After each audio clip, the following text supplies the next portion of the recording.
Halo generasi smart, mau tahu cara menyelesaikan materi tentang globalisasi dan perubahan komunitas lokal? Simak video ini sampai selesai.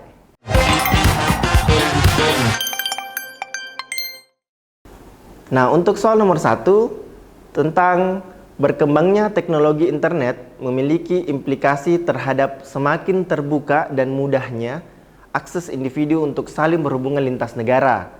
Penggunaan chatting, blogging, dan Facebook telah mengurangi dan memudarkan batasan teritorial atau geografis. Gejala ini disebut, jadi di sini generasi smart optionnya adalah A. Globalisasi, B.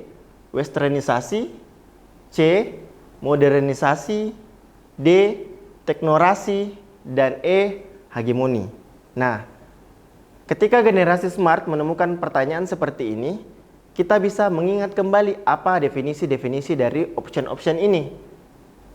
Nah, untuk option pertama, globalisasi. Seperti kita tahu bersama bahwa globalisasi itu kata kuncinya adalah tidak adanya lagi batasan-batasan baik itu teritorial atau daerah untuk saling mengetahui informasi satu sama lain.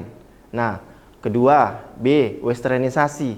Westernisasi di sini faham bahwa gaya ataupun juga pola hidup kita itu disesuaikan dengan pola hidup orang barat, seperti itu. Nah, untuk C, modernisasi.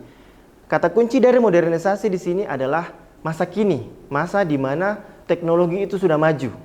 Seperti itu.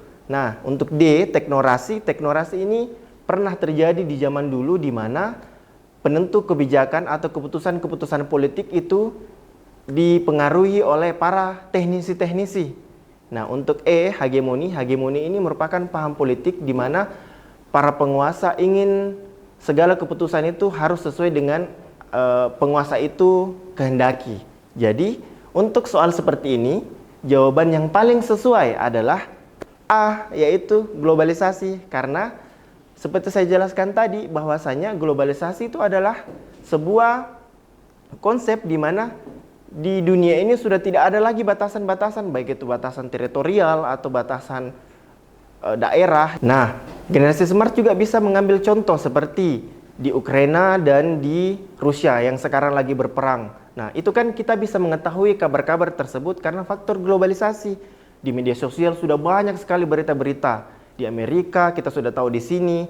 Kita juga bisa video call dengan keluarga ataupun teman yang mungkin sedang berkuliah di luar negeri. Nah, itu pengaruh dari globalisasi.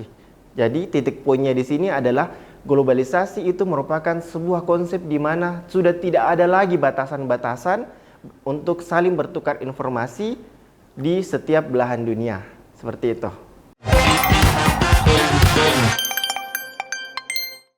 Baik, untuk soal nomor 2 seperti ini. Salah satu dampak globalisasi adalah lunturnya nilai gotong royong dan tolong-menolong dalam hal positif. Individu di era globalisasi lebih berfokus pada kegiatan yang menguntungkan dirinya. Hal ini merupakan dampak globalisasi terhadap gaya hidup yang bersifat. Nah, di sini optionnya yang pertama A, utilitarianisme, B, pragmatisme, C, materialisme, D, hedonisme, E, individualisme. Nah, untuk soal seperti ini, generasi smart, kembali kita harus fokus dulu nih sama soal-soalnya. Nah, di sini yang ditanyakan adalah dampak dari globalisasi terhadap gaya hidup. Nah, zaman sekarang kan karena faktor kebutuhan, karena faktor kesibukan, dan faktor teknologi yang menjadi dampak positif dari globalisasi itu sendiri membuat orang-orang itu sudah sangat sibuk. Sekarang dulu-dulu tuh ya, tetangga itu bisa saling, kalau kekurangan bahan pokok atau bahan bumbu-bumbu di dapur, kita bisa minjam sama tetangga. Ada garam atau mungkin merica bisa pinjam sama tetangga. Tapi zaman sekarang karena faktor globalisasi, orang-orang sudah sibuk untuk memenuhi kebutuhannya. Akhirnya mereka sudah jarang untuk berinteraksi sesama tetangga, boro-boro mau gotong royong. Kerja dengan tetangga, bertemu dengan tetangga saja mungkin sekali seminggu itu sudah luar biasa sekali karena paginya bekerja sampai malam pulang, mereka gunakan di rumah hanya untuk beristirahat. Jadi pola kesibukan seperti ini membuat orang-orang itu sudah kekurangan waktu untuk bisa berinteraksi, saling berinteraksi di masyarakat. Nah, pengaruh teknologi juga berpengaruh. Karena yang dulunya mungkin orang tuh kalau mau mencuci harus di sungai dulu, pergi ke sungai, rombongan kita mencuci, rombongan di sungai, atau di sumur, kita rombongan mencuci di sumur. Jadi sambil mencuci, sambil ngegosip juga.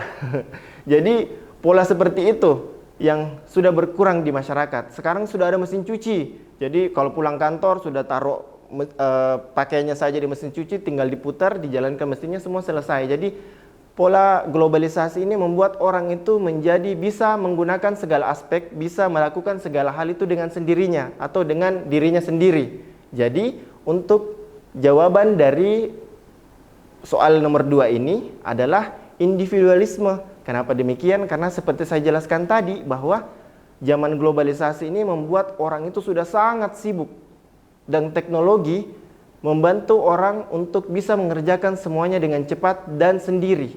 Jadi otomatis orang-orang sudah merasa, oh saya sudah tidak membutuhkan orang lain lagi, saya sudah bisa mengerjakan semuanya dengan sendirinya.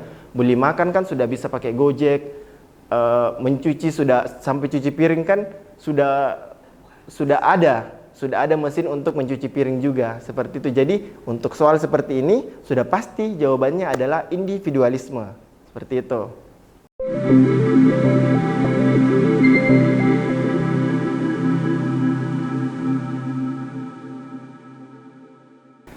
Semoga membantu ya generasi smart. Sampai ketemu di pembahasan selanjutnya. Salam Smart School, generasi smart, berkarakter, cerdas ki. Bye-bye.